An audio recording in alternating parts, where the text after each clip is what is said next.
असद उमर इस वक्त मीडिया को ब्रीफ कर रहे हैं। बात की थी आपके साथ, तो उस वक्त बताया था कि एक बहुत बड़ी भरपूर तरीके से एक मुहिम चली थी कि SOPs जो हैं यानी हिफाजती तदाबीर जो हैं उनकी इम्प्लीमेंटेशन और कंप्लाइंस के लिए बड़े पैमाने के ऊपर इंतज़ामी कार्रवाइयाँ तमाम सूबों ने और इकाइयों ने की थी और बड़ी बड़ी मेहनत की इसमें हमारे तमाम चीफ सेक्रेटरीज़ जो हैं और जो एडमिनिस्ट्रेशन का अमला है, इंतज़ामिया का अमला है, उन्होंने भी, और उसके साथ साथ पैगाम भी पहुंचाते गए। तो और अभी हमने जायज़ा लिया कि, और हर हफ्ते हम ये जायज़ा लेते हैं कि जो SOP की कंप्लायंस है यानी हिफाजती तदामीर पर जो अमल दरामद हो रहा है वो मुल्क के मुख्तलिफ़ हिस्सों में और मुख्तलिफ़ जो एक्टिविटीज़ हैं, मुख्तलिफ़ जो काम कर रहे हैं, इंडस्ट्री चल रही है, दुकानें चल रही हैं, मार्केट है, मसाजिद हैं, वफाकी वज़ीर असद उमर इस्लामाबाद में मीडिया SOPs और कोरोना से मुतालिक मीडिया को ब्रीफ कर रहे हैं वफाकी वज़ीर असद उमर, और बता रहे हैं कि जो SOPs पर अमल होता देख रहे हैं और जो चेंजेस आ रहे हैं स्मार्ट लॉकडाउन के, उसके मुतालिक मीडिया को ब्रीफ किया जा रहा है। इसी के साथ साथ स्मार्ट लॉकडाउन को जो है निज़ाम जो मई में शुरू हो गया था, लेकिन उसको हमने फैलाया जून के वस्त के अंदर। आपको अगर याद हो तो 20 शहरों के अंदर हॉटस्पॉट्स हमने निशानदेही करके सूबों को दिए थे और उन्होंने उसके बाद उसके ऊपर अमल दरामद शुरू किया। तो उसके भी हम रिज़ल्ट्स देखें, नतीजा ये निकला है कि अगर आप आज देखें हम और कल तक के हमारे आदाद शुमार हम देख रहे थे, तो जून के वस्त में जहाँ पर हम खड़े थे उससे आज कोरोना के जो मरीज़ हस्पतालों में हैं वो कम हैं। जो मरीज़ ऑक्सीजन के ऊपर हैं, चाहे वो लो फ्लो हो या हाई फ्लो ऑक्सीजन हो, वो मरीज़ आज जून के वस्त में जहाँ पर थे हम उससे कम हैं आज।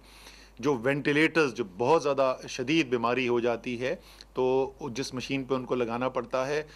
उस पे आज जितने लोग हमारे पास मरीज़ हैं वो उससे कम हैं जो जून के वस्त में थे। और अगर आपने देखा हो अल्लाह के फजलो करम से जिन लोगों का कोरोना की वजह से इंतकाल हो रहा था उसके अंदर भी कदरे कमी हमें नज़र आई है। लेकिन अहम चीज़ ये है कि ये सब इसलिए हो रहा है, ये बेहतरी आपको इसलिए नज़र आ रही है कि आपने इन हिफाजती तदाबीर पर अमल दरामद बेहतर किया है, बढ़ाया है। तो ये ना सोचिएगा कि ये खुद ब खुद कोई बीमारी चली जा रही है और अब मैं जो मर्ज़ी करता रहूँ। अगर बेहतियाती होगी तो ये बीमारी वापस भी आ सकती है। वो भी हमने बड़े तफसील से देखा दुनिया में कौन कौन से ममालिक हैं जहाँ पर ये बीमारी नीचे आई, वबा का फैलाव कम हुआ और फिर उसके अंदर दोबारा इजाफा हुआ। और ज़ाहिर है उसकी शायद दुनिया में सबसे बदतरीन मिसाल तो अमेरिका है, जो बहुत ही तेज़ी से वहाँ पे वबा के फैलाव में पहले कम हुआ और उसके बाद बहुत तेज़ी से इजाफा हुआ। लेकिन और भी ममालिक हैं जहाँ ये देखा गया। तो इसलिए ये ज़रूरी है कि ये एहतियाती तदाबीर के ऊपर हम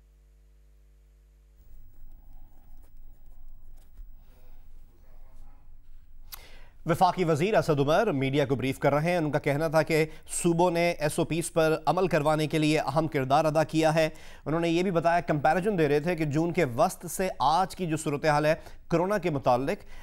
जून के वस्त से आज कोरोना के मरीजों में कमी हुई है।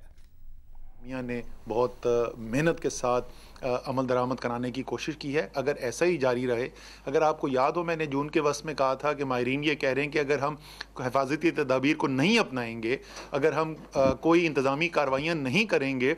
तो हो सकता है कि जुलाई के आखिर तक 12 लाख कोरोना के मरीज़ मुल्क के अंदर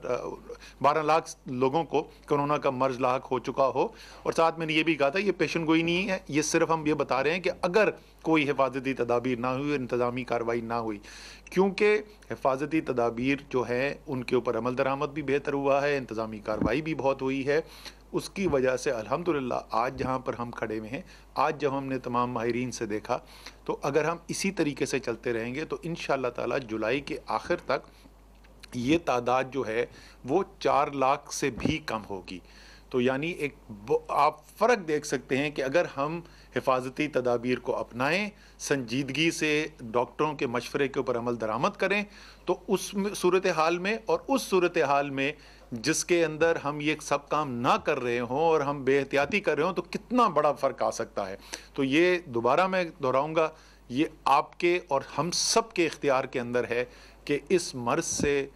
हम अपने आप को बचाने की भी एक बहुत हद तक कामयाबी हासिल कर सकते हैं। और सिर्फ ज़ाहिर है ये हमारे अपने लिए नहीं है, वो हमारे घर में जो दूसरे हैं, हमारे प्यारे हैं, हमारे इलाके के रहने वाले लोग हैं, ये उन सब के लिए भी है। तो एक दफ़ा फिर आपको मैं आपका शुक्रिया भी अदा करना चाहता हूँ कि बहुत बड़ी तादाद में पाकिस्तानियों ने